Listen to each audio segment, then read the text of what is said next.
Thank you, David, and thank you everyone for inviting me here. This is a huge privilege, not because I'm the chief guest. I think it's a privilege mainly because I'm one of the parents who've had the opportunity, and I'll take this opportunity on behalf of all of you to put my hands together and thank Dhirubhai Ambani International School for doing what they're doing to our children. So I want to thank all the teachers, all the head of departments, Zareen, Farida. I mean, you are people I used to come to. When I have trouble, I come and look at their faces, go away, and I'm calm. Everything will be sorted out. Kavas sir, who's fantastic at cricket matches, shouts louder than anyone else in the world can. All the staff members, the management, the gentlemen who man the security outside, so wonderful. And so even the guy who does the parking back there, everyone for the last 13 to 14 years that I've been here, and especially my friend, Mrs. Neeta Ambani, thank you so much for looking after our children. Really, thank you very, very much. Okay, so good evening, boys and girls. Exams are over. If I may say so, damn school is over, which seemed an impossibility just a few years back. That horrible math or physics or whoever your least favorite teacher is, you will never have to see again. That PE coach who was always out to get you is done and dusted. I know everybody's looking there. You want to party now, relax, hang out with the beautiful friends you've made in the last 13 years, 14 or some less. The last thing you really want to do is sit here and listen to someone give you advice on life lessons and what the future holds for you. And to top it, my qualification to be doing this is zilch, nada. Not at all, nothing. Really, apart from the fact that Neeta and I are friends, and thus I have some benefits. My reason to be here is the same as that of your elder brother or your sister being allowed to do things that you're not allowed to do at home. I'm like them, older, that's all. So if you think that I have had a successful career, as I was getting very embarrassed when David was recounting, because also it's been so many years since I've got an award now, yeah. This is like got to work harder. So also if you think I've had a successful career, a great past performance and my experiences of it are no assurance that it'll work in the future for you or work for you at all. And anyway, none of what I say today you will remember as soon as you're out of here. Or maybe even earlier, because you're still sleeping from the big party you guys had last night. What I say may make sense to your mom or dad, who will remember it some years down the line, and they will also remember it for all the inappropriate things that I'm going to say tonight. But you are here, and so am I, so I promise to keep this extremely crisp and sharp. 20 minutes, tops. But be rest assured, I understand if some of you walk out in the middle of my speech for bladder control reasons. Feel free to do that. Feel free, because that's what essentially my talk is about. Feeling free, the freedom to be yourself, to listen to your inner voice and never let anyone tell you who you are or who you ought to be, including me. These are the only years of your life in which you will be allowed to make regret-free mistakes. As you do so, you will chance upon your dreams and hopefully make a happy life out of their fulfillment. When you get to be 50, as some of your parents are, none of the mothers, they all look 35. They're all looking extremely hot. Some of your parents are, and like I am, you will know that the bulk of your regrets are from not having done what you wish to do. So don't hold it against your over-diligent father who's telling you to study extra even post the exams. Your annoying mother who's still depressed that your handwriting is bad. You know, she doesn't understand. If it was bad 5 years ago, chances are that your handwriting is not going to improve for the rest of your life, ever. Ma'am, get that clear. It's not going to happen. But let me assure you, squiggles and ants and mosquitoes on paper won't kill your career. Any doctor here will tell you, indecipherable hieroglyphics may actually be a career booster.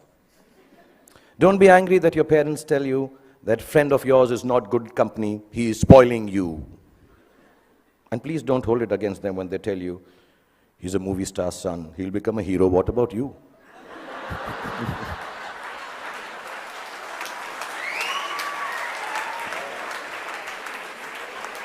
I mean, let me assure you, movie stars, sons and daughters also have to work. Basically, just don't grudge the old man and the old bag, ever. All us parents try to do is to make you happy with your choices by annoying you with hours that are actually your choices anyway.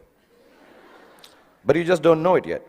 Your hormone levels are too high for you to understand this confusing logic. All you want to be is yourselves, and you're quite sure you know what that is. And I'm here tonight on your side only to confirm your conviction as you set forth into the big bad world from the loving shelter of Mrs. Neeta Ambani and all these wonderful and beautiful and warm teachers and faculty who have nurtured you to embark on your own journey through life. I was talking about parents because I think tonight is about parents. So I'm going to tell you something about my parents. My mother was top class. She was really cool. She loved me unconditionally, was beautiful, like all mothers are, and believed I will be the most famous man in the world, and I could do no wrong. In Delhi, they say, "Hamara bachcha na is like the apple of my eye." Some Punjabi ladies make it bigger, like the pineapple of my eye. So I was the pineapple of my mother's eye. And my father was a gentleman. He was very educated, masters in law, extremely intelligent, knew 7 languages, had traveled the world, knew his politics, fought for the freedom of our country, India, and excelled at sports like hockey, swimming, and polo. He could cook and recite poems and knew the capital of every country in the world. My father was also very, very poor. He was unemployed and struggling to make ends meet for 15 years of my life that I had the privilege of knowing him. From when I was 10 to when I was 15, not being able to afford fancy gifts for me, he would wrap up something old that belonged to him in newspapers and declare it as a birthday gift when my birthday came along. This, in the next 11 and a half minutes left that I have, is the story of the 5 gifts my father gave me and how they helped me become what I am today. When I was 10, my father gave me an old chess set. Chess is a reflection of life, they say, and as cliched as it sounds, it's probably true. The first thing it teaches you is that every move has a consequence, whether you perceive that it does or does not. Nothing you do, not a single moment, is empty of living. So think of things through, not always, but often enough so your life does not feel as black and white and as uniform as the squares on a chessboard. Sometimes, in order to move forward, you might need to take a few steps back. And there's no loss in doing something that hurts in the short run, but proves worthwhile in time. Sometimes, the queen might seem sexier. They always do. But if she gets taken by your adversary straight after you save her, then you might be better off saving your castle or the bald bishop instead. So don't always choose that which seems more desirable if something tells you it's going to get you into a whole lot of trouble. What I mean is also about tonight, drive home while your wits are about you instead of staying and getting stoned senseless after the party here. You can't get anywhere in chess if you don't look out for the little ones around you, the small pawns. Life is like that too. If you forget the smallest of your people or become foolish enough to imagine that the little graces you are given are of no value, you end up nowhere. When you look around you, learn to notice all the tiny little things that make your existence privileged and special. Just the fact that you are here, in this very moment, at this fantastic school, in the company of such adoring parents, is the product of immense love, hard work, and sacrifice on the part of many people present here. Taking your blessings for granted is the most ungracious stupidity, both in chess and in life.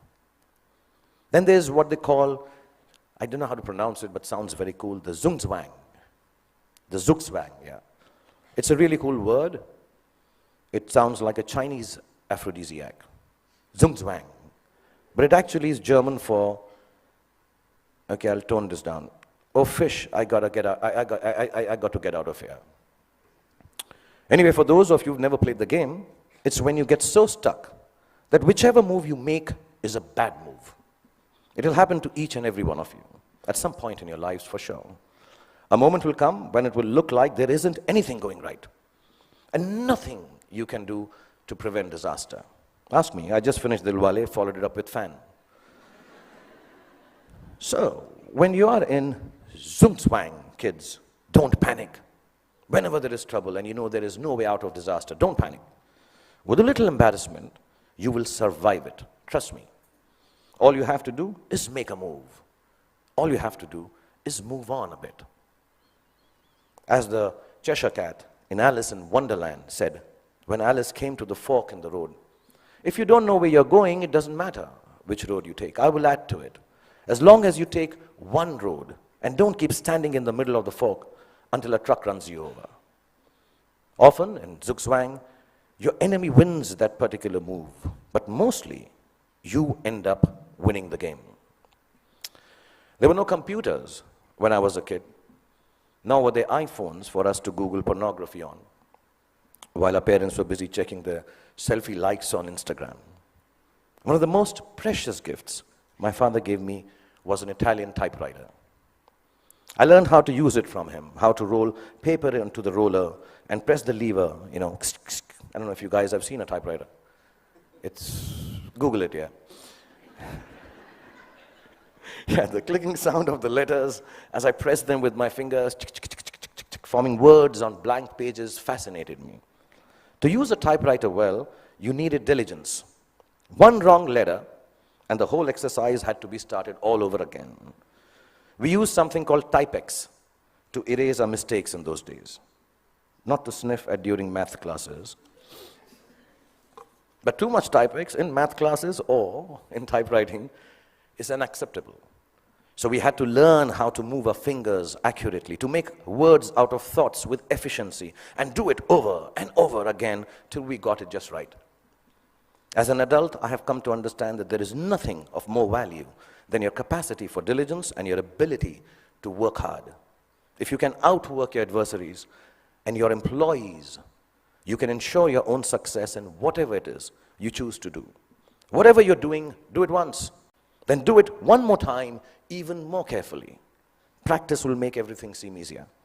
Be diligent. Be thorough. Think of every job you do as the first one. So you have to get it right or you won't be able to impress everyone. And at the same time, do it as your last job, as if you will not get a chance to do it again ever. Don't just outwork yourself. Only parents clapping. In fact, you can outwork yourself. If you can outwork yourself, then pretty much nothing can prevent you from glorying. Then my father gave me a camera. And the most beautiful thing about it was that it did not work. We all have those Leica ones, old ones, which don't work, look really cool. I learned that things don't always have to be functional to fulfill a need. That sometimes when things are broken, the greatest creativity emanates from their fragments. I found myself looking at my world magically through the unusable lens, and the fact that there was never any actual photograph to see taught me my most important lesson yet. That creativity is a process of the soul. It does not need an outcome or a product for the world to accept. It needs only the truth of its own expression. It comes from within and makes of your world whatever you wish it to make. So don't be afraid of your own creativity. Honor it. It doesn't always have to be seen or approved by those around you.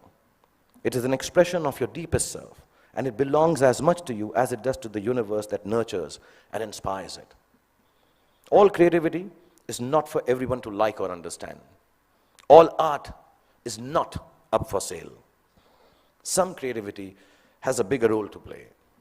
It is to keep you company when you're alone, when you need a friend, when the world doesn't seem to understand you. Your creativity, whatever that may be, I know a friend of mine who makes dolls out of bath bags from aeroplanes. Whatever your creativity is, your creativity will be the only thing that will keep you inspired and satisfied. Honor it to the end, whatever it may be. Mine is poetry. I write rubbish poetry. It's so bad that sometimes I cringe to read it myself. It's crap. But I write it. It is my secret place. It is mine to make me feel free and happy. So you find yours, and if the world loves it, good. If it doesn't, even better, because now you will truly have a friend. So keep your creativity intact. My father was a funny guy. He had the capacity to turn any kind of serious situation in a way that it seemed less stressful, with a bit of humor. Without a sense of humor, the world will always be a dull and dreary place. No darkness or despair should ever be beyond a good and a hearty laugh. I'm going to tell you a few incidents.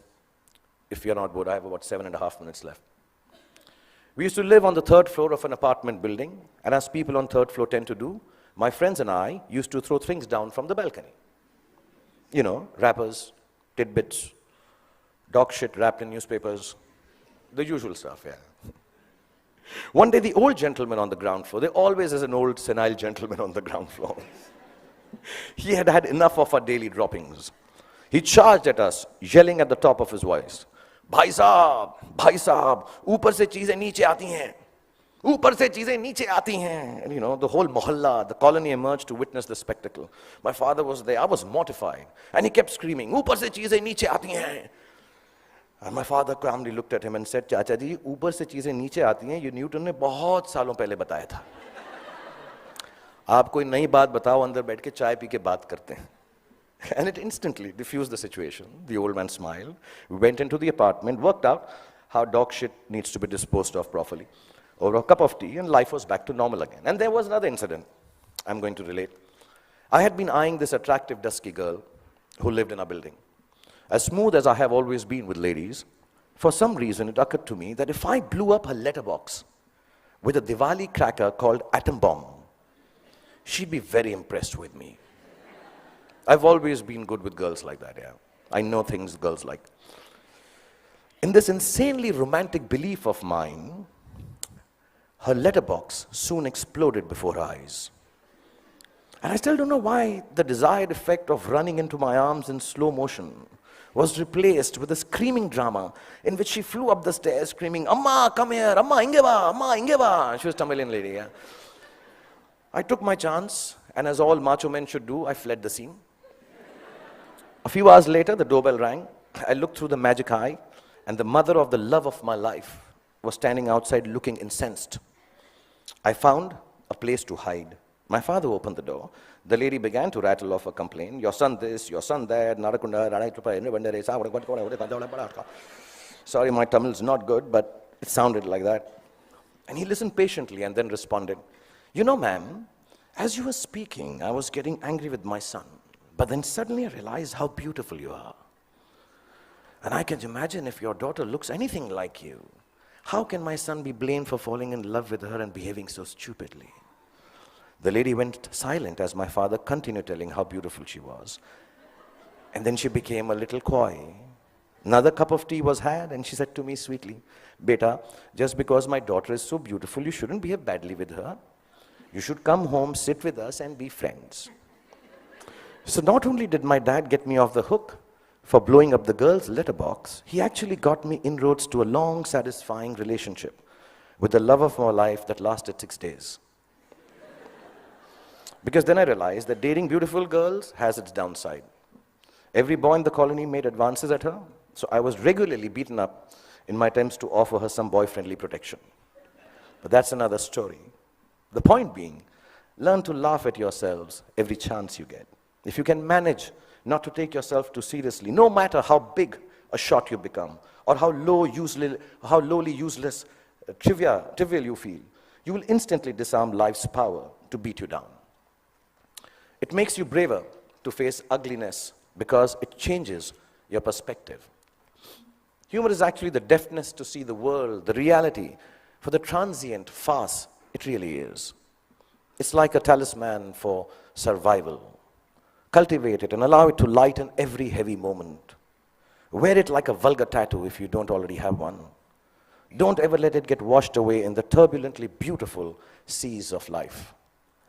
It's your ticket to staying young and childlike forever. And you'll realize why it matters to stay childlike when you're my age. And you watch this speech on YouTube with your children. I'll probably have kicked the bucket by then, having smoked enough cigarettes to light up a forest. But I certainly hope that you will have understood what I understand now. No, not that smoking kills, that part is okay. Well, what I'm referring to is what counts as the most beautiful and final gift that my father gave me. I only realized it was a gift on the day he died, when I was 15 years old. A gift your parents have given to you already. Yes, the singularly most exquisite gift you and I have been given is the gift of life itself. There is nothing that marks a man or a woman out from the ordinary more perfectly than grace. Grace is the consciousness that life is bigger than we are, and therefore our gratitude for it must match its vastness. It is the understanding that everyone we encounter, whether they are loving towards us or offensively abrasive, is a human like we are. It is knowing that experiences shapes human beings, and no matter how good we are at something or how successful we may become, we are never better than the other person. If you can live your life with grace towards those around you, you will accomplish more than you could if you became the President of America. That came out wrong, knowing that Donald Trump is so close to becoming the President of America.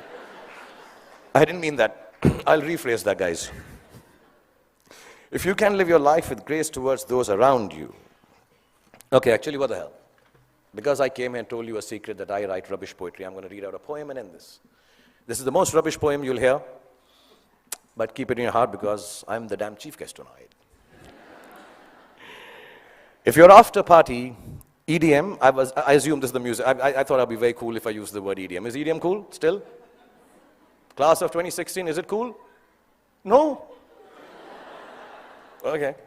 If you're after party, EDM, Stone Sunrise has found you, with dog-shipped wrappings and friends that will not confound you. And you start on this journey with a brave heart about you. If you live life with grace towards those around you, you'll get where you have to, and it won't astound you. If it isn't Ferraris and a White House that downed you, you won't need an entourage to always surround you. It's your truth you will have that will shelter and ground you. And you'll remember this day as the day that unbound you. From the walls of this beautiful school and the teachers, exams and all the rules that sometimes seem to hound you. And let me tell you, you all will be successful. Let me remind you. Now it was remind, but because it's not rhyming, so I...